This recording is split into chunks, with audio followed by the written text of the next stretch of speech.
Présent. Bordenave Martine. Présent. Moussaba Mohamed. Présent. Castro Patrick. Présent. Gilles Combe est représenté par Tessa Daniel. Tapi Letero Alexandre. Présent. Delhomme Céline. Présent. Delabarman Martine. Présent. Fran Monique. Présent. Elias Manuel. Foumantin Philippe. Présent. Gage Gabriel. Présent. Gali Gisèle. Présent. Gava Chantal. Présent. Guillaume Claudie. Présent. Waro Cathy. Présente. Lavaille Chantal. Présente. Yoré Philippe. Il arrive. Bien. J'arrive. Massacrier Joël. Présent. Elina Annick est représentée par Elias Manuel. Robin Philippe. Présent. Sabine Julie. Présent. Tatibo et Pascal. Présent. Tessier Joël. Présente. Tessa Daniel. Thierry Marie. Présente. Sampé Joséphine. Présente.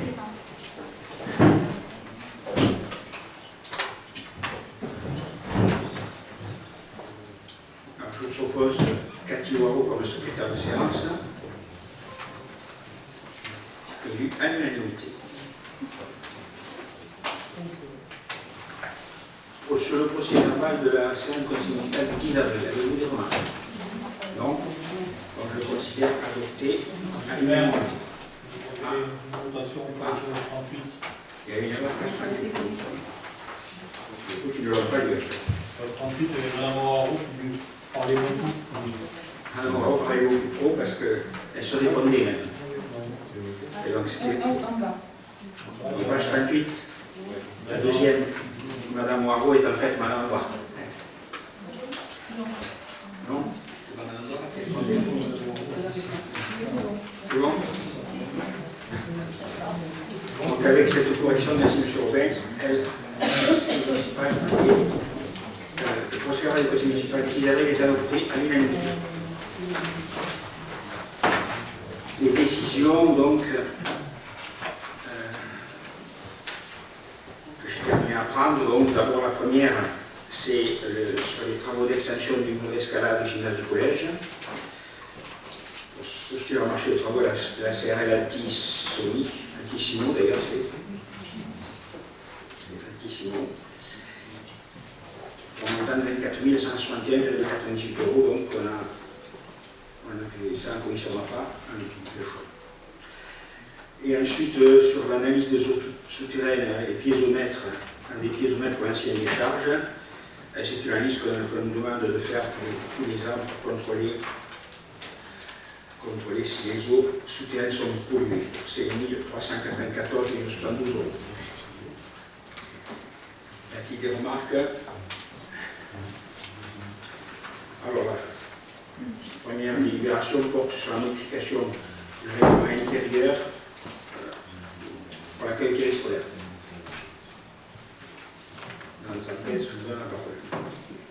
Alors, en fait, il s'agit de modifier le règlement intérieur du temps périscolaire et d'y porter quelques modifications et précisions utiles, notamment pour les écoles maternelles et élémentaires, ainsi que sur la restauration scolaire de Haute-Rive, sachant que la principale modification, c'est de passer à l'inscription annuelle pour la rentrée 2019-2020. Donc, il est proposé d'approuver la nouvelle rédaction du règlement intérieur du parallèle et en même temps la fiche de renseignement qui l'accompagne, puisqu'elle va avec. Est-ce qu'il y a des questions?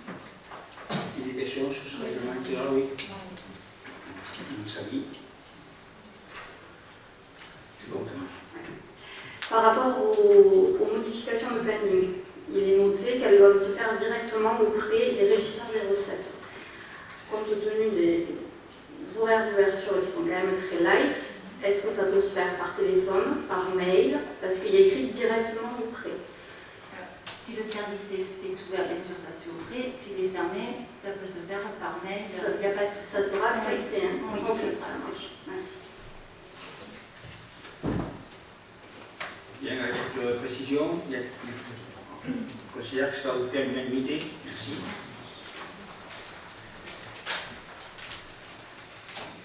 Alors là, c'est annulation de titre émis pour la participation au champ de fonctionnement des écoles publiques d'Haute-Rive.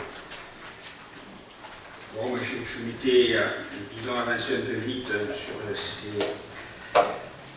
les élèves qui sont scolarisés à Haute-Rive, qui habitent dans d'autres communes. Mais en fait, donc, il y avait des problèmes pratiquement pour chacun. Des familles qui étaient initialement inscrites au syndicat des coteaux, des enfants qui bénéficiaient déjà d'un droit, qui avaient un droit au maintien, etc. Et donc, je vous propose donc d'annuler ces créances auprès des communes de Miremont, Caujac, Gaillac-Puzat et Braga. C'est des annulations en partie, puisque pour les enfants, bien sûr, qui étaient en Ulysse, la contribution était bien sûr acceptée par les communes. Joël. Oui, moi je voulais juste intervenir pour dire que depuis cette année, il a été demandé à toutes les communes de participer aux charges de scolarité de la ville d'Haute-Rive. Je pense que ça c'est à enlever parce que ce n'est pas vrai, ce n'est pas la première fois. Depuis 2001, en tout cas moi c'est sûr, dans ma partie en tant qu'adjoint au maire, je faisais des rencontres avec les maires de ces communes pour pouvoir établir des forfaits. Plutôt que de demander la scolarité entière, en tout cas par rapport par exemple à la commune de Miremont, puisqu'ils ont l'école Saint-Joseph et qu'ils voulaient étaler, enfin séparer les enfants pour ne pas avoir tous les mettre dans la même école.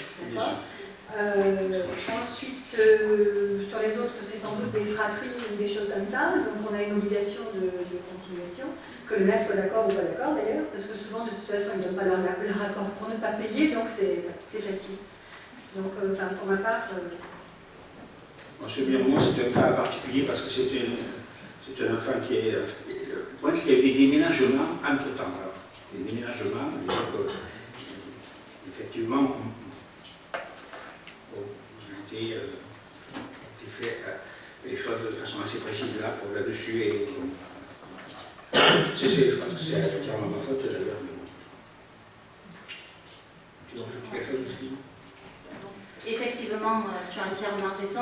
De toute façon, c'est le même process depuis des années.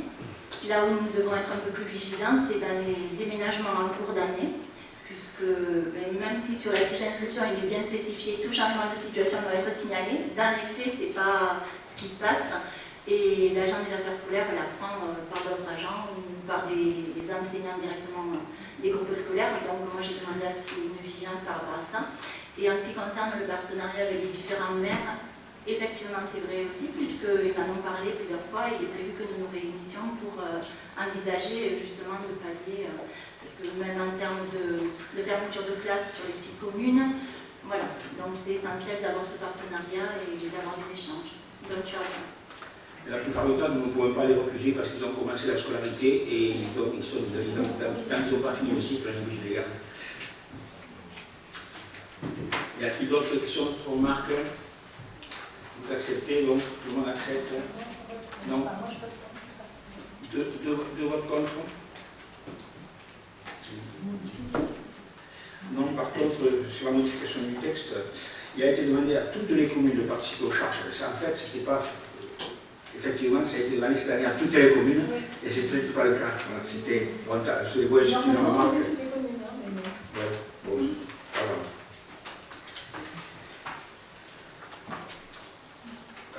Nouvelle délibération sur le Cœur du Bâton qui demande une subvention exceptionnelle, puisque, pratiquement, comme chaque année, ils ont des athlètes sélectionnés donc, pour la Coupe du Monde. Alors, cette année, la Coupe du Monde, au lieu de se passer au lieu de se passer à Montréal, je ne sais pas où, elle se passe à Limoges. Ça fait le déplacement, ça va un peu riche. Donc je propose donc 1000 euros de subvention exceptionnelle pour ces athlètes-là. Y a-t-il des remarques, des oppositions? Non. Une autre subvention exceptionnelle pour l'association de sauvegarde du patrimoine historique qui a organisé une exposition donc, au Belvédère au moment de la célébration de la fête du 18 juin. propose de verser à cette association une subvention de 500 €. Elle est d'où cette association? Elle est de Nazac. C'est pas vrai.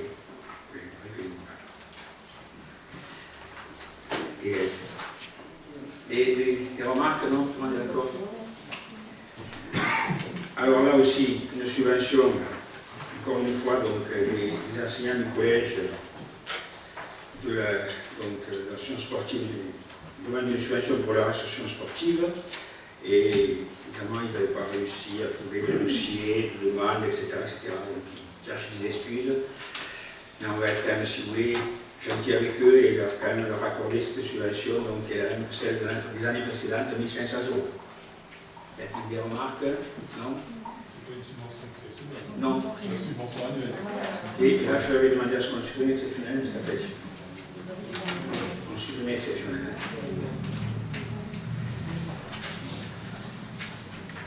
Comme ça marche, finalement, je me demande si l'année prochaine, ils ne feront pas pareil. Si je l'ai pensé.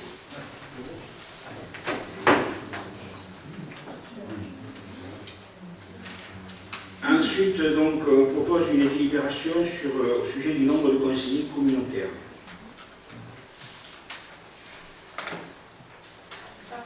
Alors, il y a un consensus qui s'est dégagé. Oui. Une question, il y a marqué 53 postes, enfin 53 sièges assis répartis, mais après, moi, je n'ai pas de suite. C'est normal, il y a eu des années. On les a reçus, ça peut être annexes. On a reçu un tableau. Non, parce qu'on les a demandés. Je ne les ai pas. On les a demandés parce que les premiers n'étaient pas visibles. On a demandé que les voir. Pardon, moi, je ne les ai pas reçus. Merci beaucoup. Alors, en fait, je vous explique donc, en fonction du nombre d'habitants de la communauté de communes et du nombre d'habitants de chaque commune, il y a une répartition qui est faite.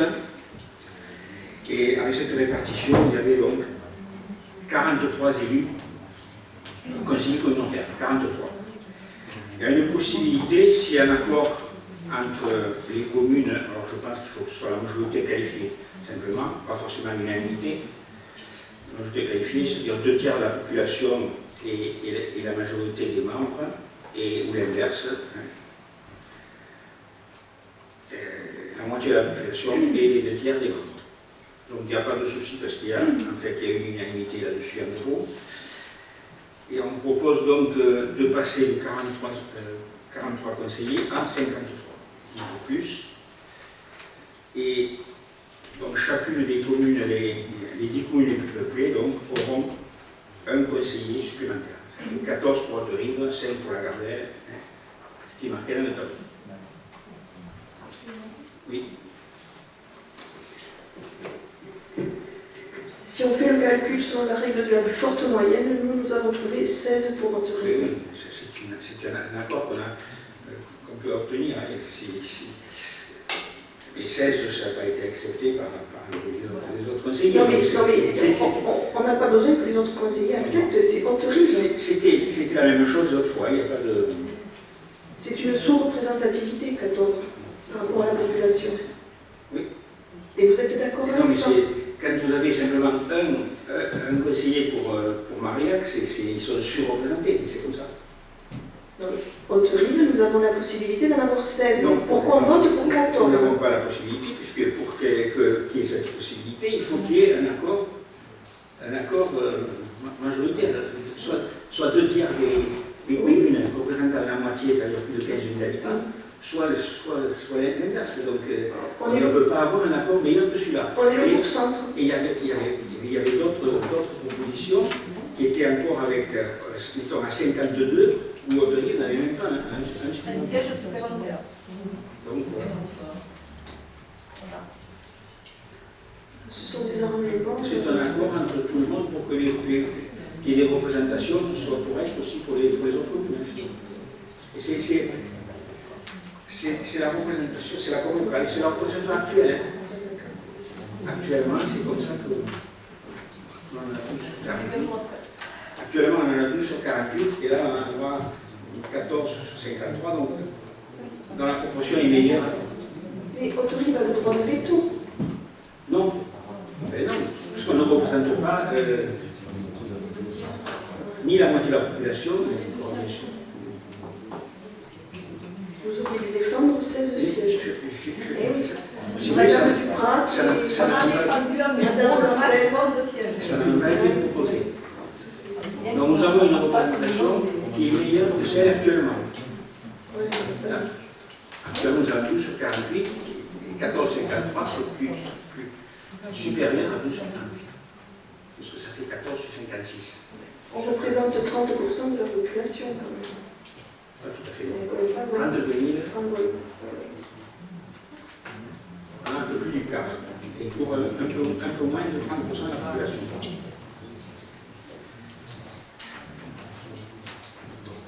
Alors, on passe au vote. Donc, qui est pour cette répartition?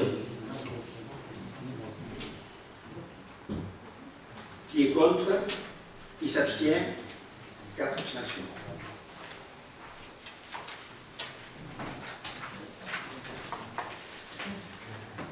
Alors, pour les travaux du pool routier,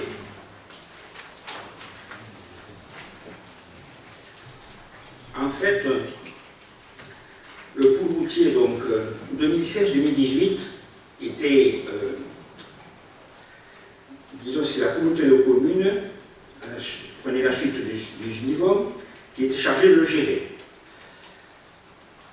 Actuellement, voilà comment ça se passe pour le pool routier. Il a été repris sur 3 ans, 2016-2018, mais le conseil départemental donne ses subventions de la façon suivante. 10% en 2016, 30% en 2017, 30% en 2018, et il faut remarquer qu'il en manque. Et donc, il y a encore 30% en 2019. Donc, il reste, on a toute l'année 2019 pour terminer ce pool.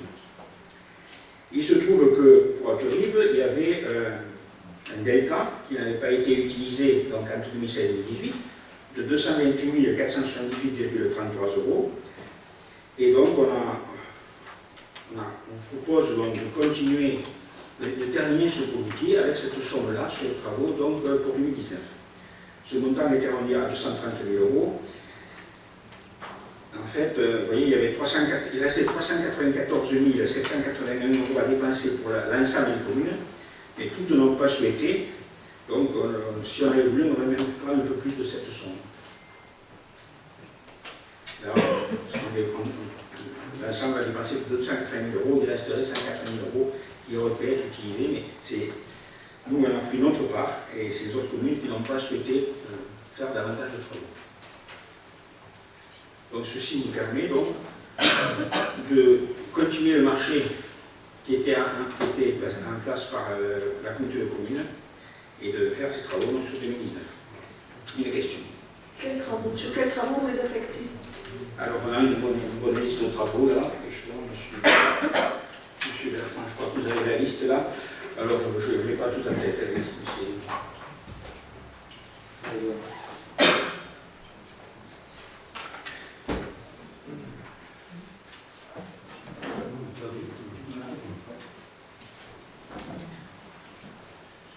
Je vais le signer tout à l'heure.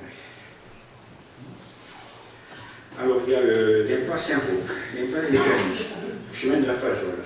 Il n'y a pas forcément beaucoup de travaux sur chacun des chemins, en fait, c'est l'impasse de la Lichonne, le chemin de Réglonde, le chemin de Grand-Camp, le chemin de Traverse des Monges, le chemin de Mouzens, le chemin de la Traverse de Bouette, le chemin de la Malle, le chemin de Haro, la rue Germaine-Malbosque, le chemin du Tournier, rue Albert Camus, chemin des notaires, le parking de l'école Filleul et l'impasse d'Aléopold. Voilà les travaux qui sont prévus donc, dans ces 40 enveloppes, 222 349,98 €.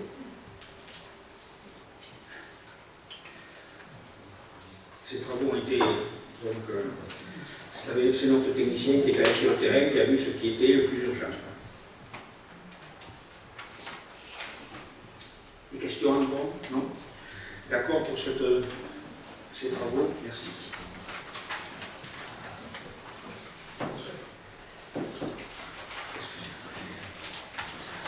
modification du tableau des effectifs. Alors, la première modification,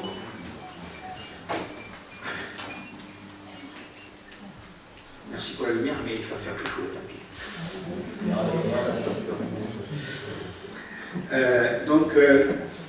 On propose les créations de postes qui concernent donc des employés qui sont actuellement en contrat à durée déterminée. On propose donc de proposer comme stagiaire, ensuite qu'ils soient titularisés ou non. Donc c'est un poste d'agent administratif à temps complet, travail aux ressources humaines, un poste d'agent technique à temps non complet qui travaille à salarié droit, un poste d'agent du patrimoine à temps complet qui est à la médiathèque, et un poste d'agent d'animation à temps complet, donc qui est un agent d'animation actuellement. On ne doit pas donner de nom, donc je ne donne pas de nom.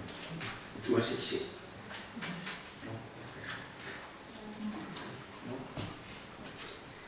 On dit ça, il s'occupe plus particulièrement peut-être, donc je dis.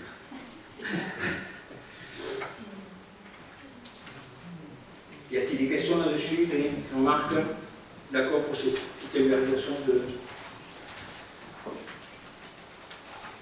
à l'unanimité. Alors ensuite,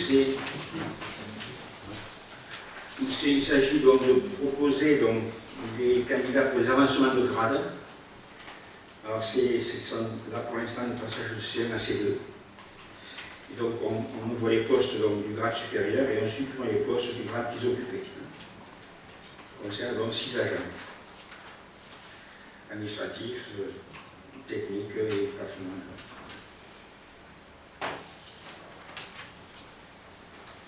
Y a-t-il des questions? Non. Donc on accepte aussi à l'unanimité. Merci.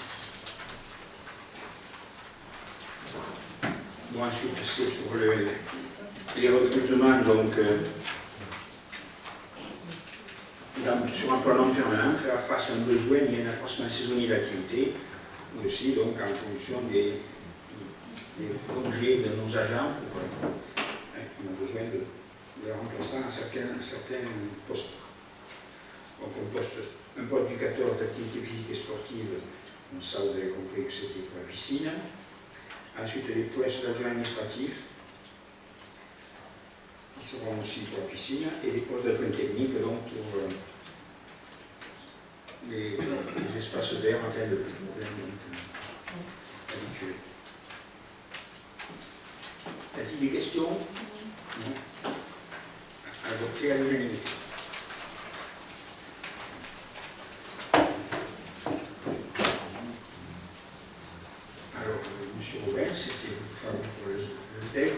Alors, il s'agit aujourd'hui de la modification de l'armoire de commande du stade Marcel Soulan et la pose d'un projecteur supplémentaire pour la zone de convivialité. Donc, vous avez tous détaillé concernant les équipements électriques. Un contacteur coup de poing installé sur la façade de l'armoire de commande en cas d'urgence pour l'accès pompier. Et l'éclairage de la zone de convivialité, donc on rajoute un projecteur avec une possibilité de coupure par horloge, et tout ça pour une somme pour la commune de 6 085 €, pour un total de 13 750 €. Donc il est décidé de couvrir la charge de la commune sur fonds propres. Sur fonds propres. Il y a un changement, mais on en parlera prochainement. Puisque en fait, le SDEC vous proposez de participer par fonds de concours, qui fait qu'à ce moment-là, ça pourrait être mis en investissement. Et ça ne sera plus, n'aura plus notre fonctionnement. Donc pour l'instant, ce n'est pas le cas. Enfin, c'est-à-dire 6 000 €, ça ne sera pas trop difficile de découler. Des remarques? Non. Alors on accepte à l'unanimité. Merci.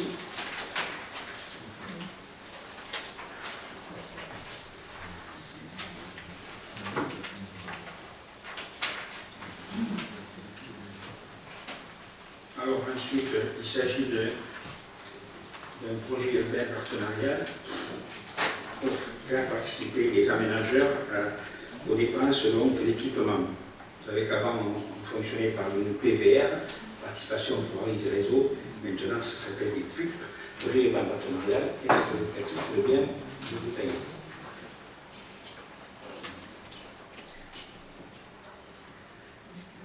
Essayer d'être rapide. Donc le projet urbain partenarial, en fait, c'est une convention entre les aménageurs et la commune, convention de droit privé, qui doit faire l'objet d'un passage en commission, en conseil municipal, pardon, pour déterminer les périmètres, et ensuite de l'autorisation du maire pour signer les conventions qui sont fixées avec les aménageurs. Donc l'idée, c'est de mettre à la charge des aménageurs une partie, et non pas la totalité de ces aménagements, puisque effectivement la commune va aussi profiter d'une partie. Donc vous avez au niveau de la page 3 les coûts d'aménagement induits par ces opérations, sachant qu'il y a deux opérations, une qui fait déjà l'objet d'un permis qui est en cours, et l'autre qui avait fait l'objet d'un permis qui avait été ensuite refusé parce qu'il y avait 87 000 € d'extension de réseau électrique. Donc vous avez une extension du réseau d'eau potable, une extension du réseau de distribution d'électricité et les réfections de la voirie qui sont liées à ces aménagements. La part affectée à la commune dans le cadre de l'extension du réseau de distribution d'eau potable est de 30%, puisque effectivement ce sont les opérations qui génèrent principalement cet équipement. C'est la même chose pour l'extension du réseau électrique. En ce qui concerne la réfection de la voirie, là par contre, on a considéré que la part affectée à la commune était un peu plus importante, puisque ce n'est pas essentiellement ces opérations qui génèrent ces besoins. On peut préciser, vous avez pu le voir donc, dans le cadre du programme, qu'il y a un mode de répartition qui a été décidé entre les différents opérateurs, avec un calcul au mètre carré de surface de plancher, donc, qui se porte à 21 € hors taxe le mètre carré, sachant qu'on a fait des simulations de surface plancher maximale.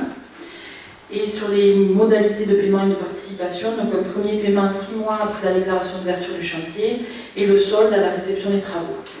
Ce projet urbain partenarial implique une exonération de la taxe d'aménagement, donc qui a été validée sur un maximum de 10 ans. Il faut savoir que sur le premier projet, en taxe d'aménagement, on aurait eu une recette d'à peu près 32 000 €. Avec la participation du PUP, on est plutôt de l'ordre de 55 000 €. Donc effectivement, il était plus intéressant de recourir à ce type de dispositif. Donc il vous est demandé dans un premier temps d'approuver le périmètre de PUP que vous avez en annexe 1 et en deuxième temps de pouvoir autoriser le maire à signer la convention avec le premier porteur de projet, donc Carré de la Tête. Des questions? Non, pas de questions? On accepte ce PUP donc à l'unanimité. Merci. Approbation de l'engagement bourg-centre. C'est encore toi qui travailles sur le site, Cathy. Donc au niveau du bourg-centre, c'est un dispositif contractuel qui a été établi, initié par la région Occitanie. Et donc l'objectif, c'est d'organiser les partenariats, notamment avec les différents financeurs que sont la région, le département, la commune, la communauté de communes et le territoire de projet, donc pour nous le Pays Sud Toulousain. En fait, c'est un contrat d'objectif avec une stratégie à court terme, à moyen et à long terme, donc avec une déclinaison d'un programme d'action, donc dans un premier temps sur la période 2019-2021, mais en planifiant aussi toutes les opérations qui pourraient aller au-delà. Donc ça permet de positionner en fait un certain nombre de projets et de pouvoir déjà réunir les partenaires autour de la table et de signer tous ensemble cette convention. Donc vous aviez annexé à la délibération un contrat cadre type qui montre un petit peu la trame qu'il faut suivre. Et donc la trame s'inscrit dans une stratégie un peu plus globale, et donc il va falloir détailler les différents projets qui feront déjà au moins l'objet de la contractualisation 2019-2021. Donc nous avions fait acte de précandidature et nous demandons donc au Conseil d'autoriser à poursuivre la démarche et d'approuver l'engagement de cette démarche pour centre.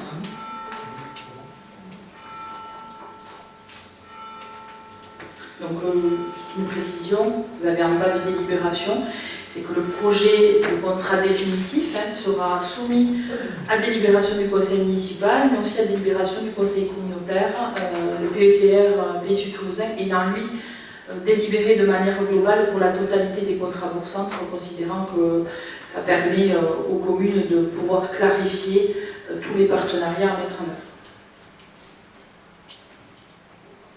Question? Par rapport au bourg-centre, mais je n'ai pas vu dans l'ordre du jour, Madame Moirot, la modification du PLU, alors qu'à la commission, on en avait parlé. Oui, Oui, effectivement. Donc, on avait pour objectif de pouvoir la passer dans ce conseil.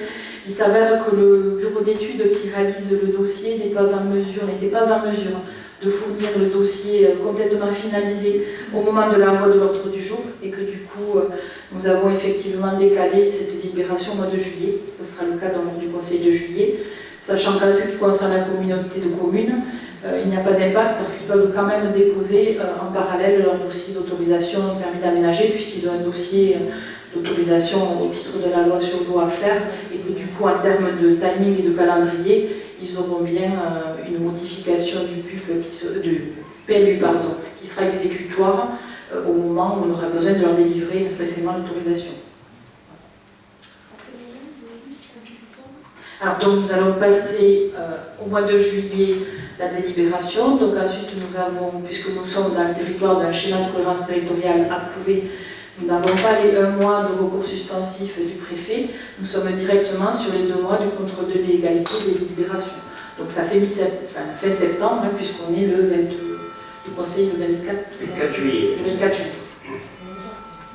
C'est quand même un dossier, même si on l'a passé à plusieurs reprises, effectivement en réunion, il y a eu des commissions, c'est un dossier assez consistant et c'est vrai que ça nous semblait vraiment souhaitable que tout le monde puisse en prendre connaissance dans son intégralité avant de pouvoir délibérer.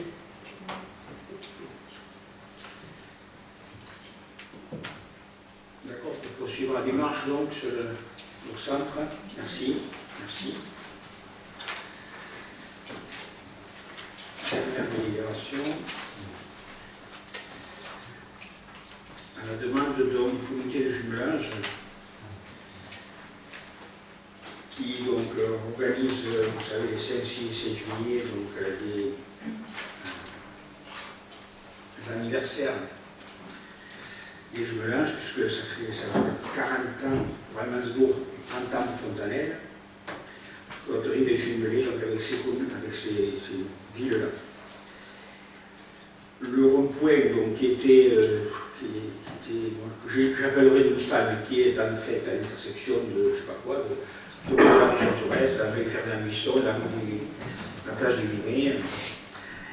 Et donc ce rond-point propose de l'appeler rond-point des villes jumelées, donc à la demande des comités de jumelage. Y a-t-il des questions? Non? Très bien, c'est adopté, donc unanimité. Pardon. Oui. Je voulais juste demander pourquoi ce rond-point-là et pas celui de la médiathèque, puisque... Voilà. Oui, mais parce qu'en fait, je ne sais pas pourquoi, mais cette cérémonie, ils ont envisagé de la faire là, le stade, ils ont déposé une plaque. Il va y avoir des plaques et un photo-indicateur aussi avec direction de 3 communes en fait de l'ensemble.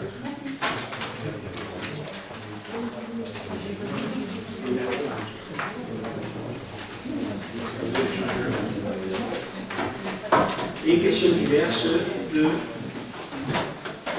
ensemble continuons d'agir. Première question sur le coworking. Monsieur le maire, à notre demande, vous nous avez communiqué le plan de financement des travaux du coworking. Le plan de financement fait apparaître un montant de subvention à hauteur de 80%. Pouvez-vous nous communiquer les différentes attributions notifiées à ce jour à la collectivité? Pouvez-vous nous donner le bilan moral et financier de cet espace sur l'année 2018? Et là, le bilan que vous auriez pu nous exposer, déjà pu nous exposer. Je ne suis pas convaincu sur l'exposition. Sur les subventions, effectivement, on est en train de demander les subventions. Elles ne sont pas, il n'y a aucune subvention qui est attribuée encore. Mais le dépôt au PETR pour le FEDER nous autorise à commencer les travaux, donc ça ne bloque pas l'attribution des subventions. Vous avez 0 subvention. Ah oui, non, 0 subvention. Et vous avez eu aucune notification. On n'a aucune notification.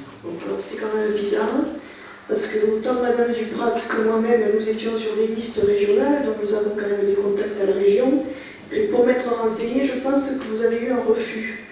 Parce que ce n'est pas porté par le PETR. Alors, je n'ai pas la notification, je n'ai pas pu la récupérer, j'ai juste un mail d'un conseiller régional.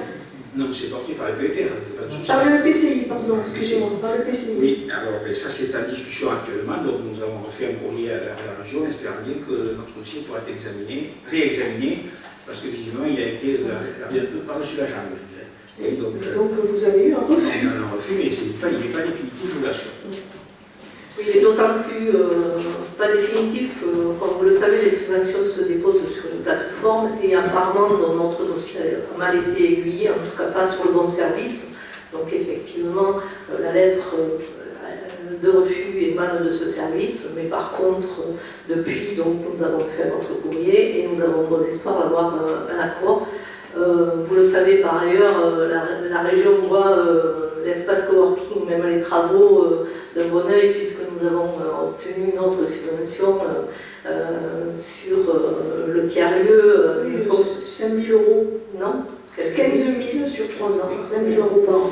Et c'est une fonction, oui, c'est une subvention sur le fonctionnement et quand même une reconnaissance comme tiers-lieu d'Occitanie. Nous sommes référencés tiers-lieu d'Occitanie. Donc je pense que la région voit notre espace quand même avec un bon œil. Bon. Après, lorsque j'ai présenté le dossier au PETR, nous avions des personnes qui sont élues sur la région et qui aussi ont défendu mon dossier lors de la commission. Donc je ne vois pas pourquoi on n'aurait que des refus, comme vous semblez vouloir le dire. Je ne semble pas vouloir le dire. Moi, les subventions, c'est des attributions, c'est des notifications à la commune. Pour l'instant, vous avez 0.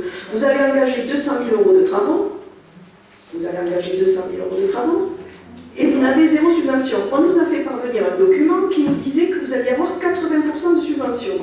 Quand on envoie ce document à nos élus, c'est que derrière, on peut assurer qu'on va avoir 80%. Je ne connais aucun projet aujourd'hui qui est subventionné à 80%. Effectivement, ce sont nos prévisions. Oui. Nous avions 48% avec le PETR, 12% pour la région et 20% pour le département. Donc je reçois d'ailleurs les responsables du département très prochainement sur l'espace coworking qui existe. Et pareil, donc, ils regardent notre projet avec attention, donc il y a de fortes chances pour que nous ayons cette subvention-là. Et pour la région, je vous dis, attendez peut-être quelque temps que nous ayons une réponse à notre nouveau courrier. Les communes ne sont pas éligibles à l'immobilier collectif. Seuls les EPCI sont éligibles. Donc si vous aviez fait porter le projet par la communauté de communes, vous auriez eu des chances d'avoir une subvention. Voilà. Quant au bilan, monsieur le maire, vous semblez surpris que je vous dise que vous auriez déjà dû me l'exposer. C'est parce que j'ai quand même le souvenir que tous les ans, vous demandiez le bilan du coworking. Il me semble me souvenir qu'effectivement, vous faisiez une demande et que quand Mme Boutier était absente, on passait au conseil suivant. Et après, on l'oubliait.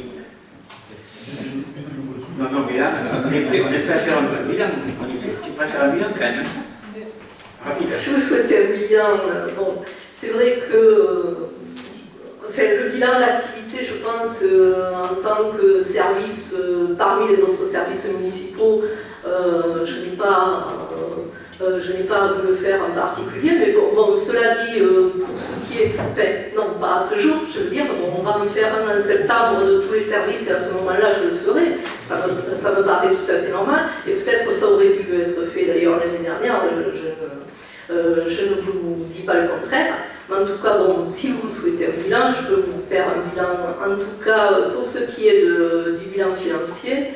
Donc on a une progression de plus de 48% entre 2017 et 2018, avec 12 000 heures de loués, contre 2500 en 2017. Cette progression reste constante et au jour d'aujourd'hui, au mois de juin, nous avons déjà atteint le chiffre de 2018. Donc je pense que le fonctionnement de l'espace coworking est plutôt... Est-ce que vous pouvez nous donner des chiffres de pourcentage? Parce que 48% de quoi? Alors, je vais vous donner les chiffres. Donc, en fin d'année 2017, nous étions à 4 766 € de chiffre d'affaires. En fin 2018, nous étions à 9 751. Aujourd'hui, je peux vous trouver les chiffres de 2019, mais on est pratiquement au montant de fin 2018. Voilà. Pourriez-vous faire un petit bilan avec les charges, tous les chiffres, mais pas aujourd'hui, quoi. Pour septembre. Je vous dis, pour septembre, je pense que M. Vignal a prévu justement ce genre de choses, et donc forcément, la responsable du service remontera tous les chiffres et vous soumettra le bilan, il n'y a pas de problème. Et de même que le bilan moral, si vous le souhaitez, voilà, il n'y a aucun problème dessus. Question numéro 2. Monsieur le maire, pouvez-vous nous communiquer le budget attribué à l'organisation de la manifestation de la fête du lien? Pouvez-vous nous communiquer d'ores et déjà à l'ensemble des élus le programme complet qui va s'articuler autour de cette manifestation? Alors, sur le budget, on est entre 5 et 6 000 €. Et sur le programme, donc, il y a un cours de finalisation. Alors, je ne sais pas s'il est prêt, Mathieu, sinon il sera prêt au prochain conseil. Oui, on est en train de le terminer. Il y a des petits détails à régler de programmation pour la finale, on va dire. Mais oui, au courant du mois de juillet, même je pense dans les 15 premiers jours de juillet, il devrait être finalisé. Oui. Donc après, ça, je peux vous dire, parler un petit peu de l'événement. Du coup, ça sera, au niveau de la programmation, ça sera assez similaire à ce qui s'est passé l'année dernière. Donc il y aura des temps d'échange citoyens, un village éphémère qui réunira diverses associations qui présentent des alternatives ou qui sont actives sur la commune, et des temps plus festifs aussi, un concert le samedi soir, ainsi que des animations pour toute la famille, les enfants, un jeu de piste, tournoi de pétanque, du sport.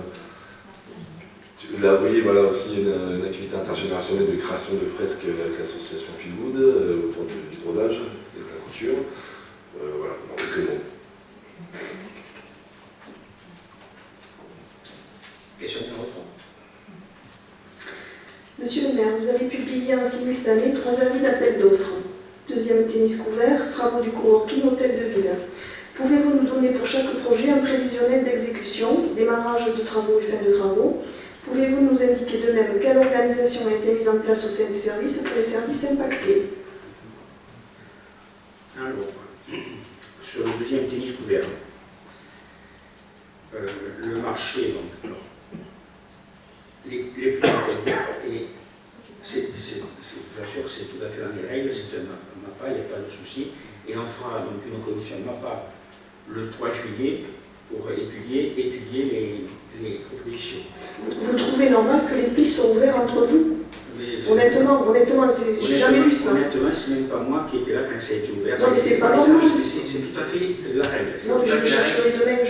On le fait comme ça à la communauté de commune, je peux vous assurer, c'est la règle. Mais c'est pas normal, démocratiquement, c'est pas normal, monsieur le maire. Ce n'est pas une opposition à l'appel d'offres, c'est une opposition pas, et c'est tout à fait dans les règles. Mais vous pouvez dire ce que vous voulez, mais c'est comme ça. Donc, la couverture du tennis, elle est prévue de débuter fin juillet, et là, il y a quelqu'un du tennis là, qui m'écoute. On m'a dit la Toussaint. Ah oui, mais la Toussaint, j'ai peur qu'il faille attendre peut-être décembre. Mais honnêtement, je ne promets pas la Toussaint. Sur les travaux du coworking, même chose, les prix ont été ouverts et ça sera aussi approuvé donc, voilà, la commission du 3 juillet. Là, d'abord, c'est pas 200 000 €, parce que 200 000 €, c'était, vous savez, avec l'escalier de la maison extérieure, donc c'est pas que le coworking. Alors, on verra les chiffres en fonction de. Les chiffres, c'était que des estimations. Pour l'instant, on verra vraiment, au projet du 24 juillet, donc, quels sont les vrais chiffres. Alors là, c'est les travaux doivent s'étaler également de septembre à décembre. Et sur l'hôtel de ville, là, j'ai. Donc, l'hôtel de ville, l'ouverture des prix, donc, se fera. Non, c'est pareil, vous faites aussi. Oui, c'est aussi. C'est aussi un MAPA, effectivement. Et là, on fera encore une commission MAPA le 12 juillet, je crois, M. Bertrand, le 12 juillet. Et alors, je souhaite pour l'hôtel de ville que le début des travaux soit le 1er octobre et que la première tranche soit terminée donc fin février. Peut-être que vous avez une autre. Non. D'accord, les prix ont été ouverts, mais toutes ces offres ont été déposées sur la plateforme. Oui. Est-ce qu'on pourra avoir copie du séquestre? Oui, bien évidemment. Et ces 3 marchés, donc, seront notifiés au Conseil du 24 juillet, après la commission MAPA qui sont réunis là. Pour l'organisation des services, au moins des travaux, ça c'est clair que là, bon, actuellement, je ne peux pas vous répondre complètement, c'est la discussion, donc entre la maîtrise d'œuvre, l'entreprise de gros œuvres, les agents. Et ça va se discuter pendant le mois de préparation du chantier, qui, si tout va bien, sera le mois de septembre. Et plusieurs pistes sont envisagées, donc je ne peux pas, pour l'instant, je ne peux pas répondre précisément. Il y aura un passage en CHSCT pour justement proposer les mesures, puisqu'il y a les mesures qui sont liées donc effectivement à l'accueil du public, mais surtout, et là ça concerne la CHSCT, les mesures qui vont être liées aux conditions de travail des agents de la collectivité. Monsieur le maire, si une autre majorité avait ouvert les plis sans votre présence, vous auriez dit quoi? Que vous vous en fichiez? Ça s'est fait plusieurs fois. Par exemple, pour l'école Filleul, la commission de l'école Filleul, c'est une... Alors, là j'ai retenu le mot de M. Bastien Sorin, c'est une commission ad hoc qui a réuni. Non mais là, attendez, 3 marchés, vous rendez compte les sommes et vous ouvrez... Mais les sommes de Filleul, vous rendez compte, c'était 4 millions d'euros. Mais je n'étais pas là, ça ne m'intéresse pas, arrêtez avec ça. Mais l'attribution, elle se fera en commission MAPA, il n'y a aucun souci. Monsieur Fernandez est présent, on va choisir un moment pour être là. Y a-t-il d'autres questions? Non? Oui, une question orale. Orale. Vous répondez si vous voulez. Je peux. Non, si vous voulez. Haute-Rive, une petite ville, il y a Radio Haute-Rive, et j'ai ouï dire que vous auriez, renoncé à certaines fonctions au sein de la communauté de communes. Comme je suis conseiller communautaire, je voulais, enfin, répondez si vous voulez. Oh, je peux répondre. Non, je n'ai pas renoncé aux fonctions, j'ai renoncé à l'indemnité pour l'instant. Mais effectivement, j'ai dit que si par hasard j'ai été élu maire d'Haute-Rive, si je suis candidat à la mairie d'Haute-Rive, si je suis élu en mars 2020, je ne doublerai pas, je ne ferai pas les deux. Ce que j'ai dit, c'est ça. Je ne ferai pas les deux parce que c'est vraiment trop de charges. Avez-vous quitté la présidence de la CLEC? On nous a dit que vous avez... Oui, j'ai démissionné de la présidence de la CLEC. Non, vous avez quitté les fonctions. Non, mais c'était une fonction honorifique, ça.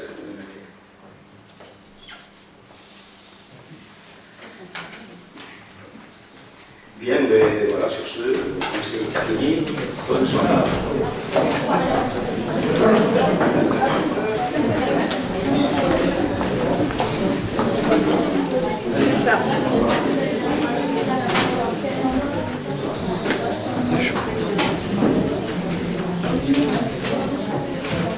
Je sais pas comment ça s'arrête.